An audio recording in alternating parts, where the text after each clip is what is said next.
We're down to the final Q&A. Here we go. We have here your question. Okay?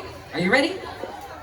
So your question, your final question is, as a candidate for Butlakan Queen, how would you embody the spirit of a community that continues to bloom and rise despite challenges? Again, your question is, as a candidate for Butlakan Queen, how would you embody the spirit of a community that continues to bloom and rise despite challenges? So I believe that I can embody it through helping each other, even though despite sa challenges nakakadto sa aton nga barangay, I know gidya nga damo-damo gid. So gapatigid ko yung akong gabuligay ta makaya ta na i-conquer ang mga challenges nga gaabot sa aton. Bisan lang sa community ta, hindi lang sa community ta, but bisan sa kaugalingon ta. Like for now, ang challenges is pressured ko, mga kulbaan ko, but I believe gidya nga ma-conquer ko ni siya. And I think. Thank you so much, candidate number 7. That here on stage, the same as we did a while ago. I know that you are now experiencing what we call pressured to answer the final question, but I do believe that you can make it. Okay? So, kamusta? Ano ang na-feel mo right now that you are part of the top 5? Siyempre, kinakabaan dito, pero excited man at the same time. Kaya, amo gini ako ng first pageant, kag wala ko gina-expect na madala ko sa top 5. So, grateful, gid ko nga rin, kadi subong. Wow, never goes wrong with a first-timer. You know what? There's a lot of first-timer who can get the crown. Okay? So, kaya yan. Okay, are you ready? Yes. Okay, now, for you to reach the crown of the first Butlakan Queen 2026, here's your final question. I will let you to see it. As a candidate for Butlakan Queen, how would you embody the spirit of community that continues to bloom and rise despite challenges? Once again, I will read it again. As a candidate of Butlakan Queen 2026, how would you embody the spirit of community that continues to bloom and rise despite challenges?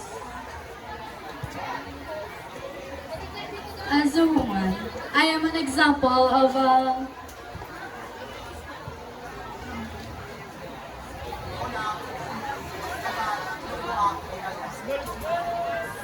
As a woman, I am an example of the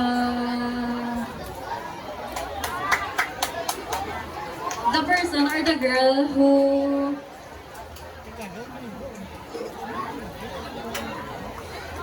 ako ang isa ka example or ako ang isa ka kandidata nga nakita nyo kagina kung paano nga makita nyo kung paano ko kagina matukaya or madagdag sa stage. Pero ari ko di gyapon subong gapaninguha gatubang sa inyo matanan para i-face man kung ano ang akon nga naagyan kagina sa diri nga stage. Nga biskan amo na to ng tabo, ginakaya ko gyapon kakayanon ko. And I thank you. Alright, awesome dear. Candidate number 3, Marilyn Baracena. Congratulations.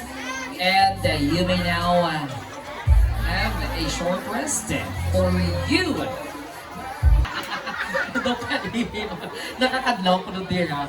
But anyway, it's part of your journey. May mga ginatawag kita nga mga hindrance to success, but then we have to keep pushing ourselves. Kamusta man ang inyong banding sang imo nga mga upod nga mga candidates? In that, I know that you are in a car, and anong experiences nga natabo dito?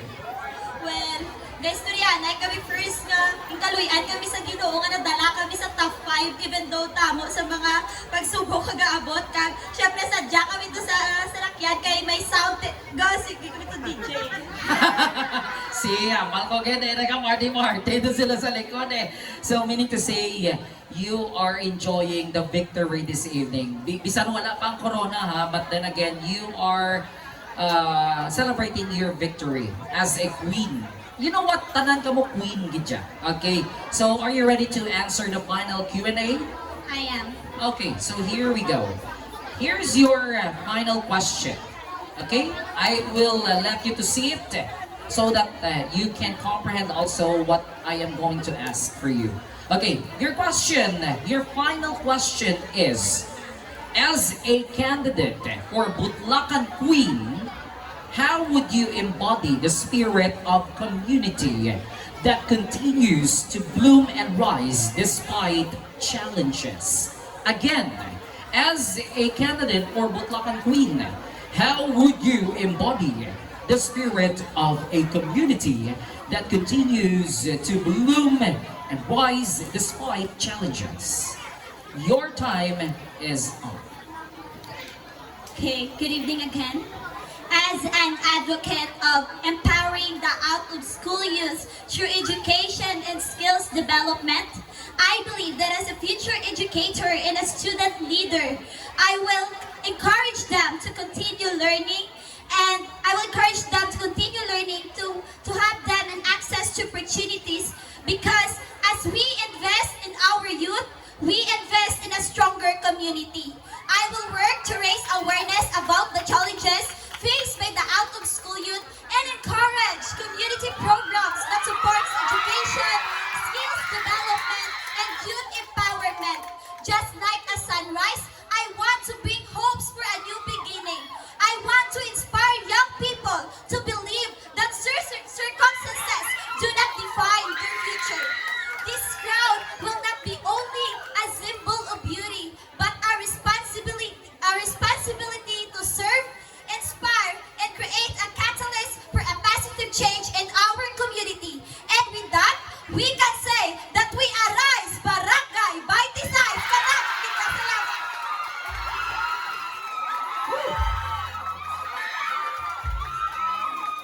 I can say any words for that lady. You know what? This final Q&A question is not a given question. Actually, I keep this for a very long time there before the competition because the committee wants me to keep it secret. But then again, nakita ko sa iya, wow! Sana all! Amo na kapuno! Alright. Na-amaze ko sa iyo, wala na ko yan, nagatulog na lang ko ng unay. Thank you so much, candidate number, that was number 1 right. Grizel Encarnada. This round, we will know who is the deserving one. Because I know that they shine on their own way, but we are looking for the shining, the brightest queen this evening. Who will rise and shine tonight? Okay, so here we go. We have here candidate number 2, Red Villas. Hello, Red. Hello, Red. Hi! Alright, just like your lipstick, Red, kagina ginamal mo, independence. You're celebrating independence. I know that you are a very independent woman. True. True. Anyway, how old are you? 22. 22. So meaning you are now capable of doing good things and also inspiration to many. Yeah, because I am the eldest among my 5 siblings. So meaning to say you serve as a leader of your siblings at home. Yeah. All right, so here we go. Being a leader, I know that you can lead also Barangay 26. Now, are you ready for your question? Yeah. Here we go. So your final question is, As a candidate for Butlakan Queen, how would you embody the spirit of a community that continues to bloom and rise despite challenges? One more time. As a candidate for Butlakan Queen, how would you embody the spirit of a community that continues to bloom and rise despite challenges? Your time is... As a candidate of Butlakan Queen 2026, I believe that we should empower young individuals here. I mean, not just young individuals, but everyone here in Barangay 26, because I believe that as a queen, as a woman, we have to be resilient and independent, to be a motivated one and resilient, because I believe that we should embody here in our community by uplifting each other, by supporting each other's skills and talents, by supporting them to go out with their shells. And I believe that through my advocacy, Goodbye Gotom, this is a livelihood which is agribusiness empowerment, that the students or parents, we are inviting them to volunteer in a livelihood which is we motivate them to plant and to earn as well, because I believe that every one of us,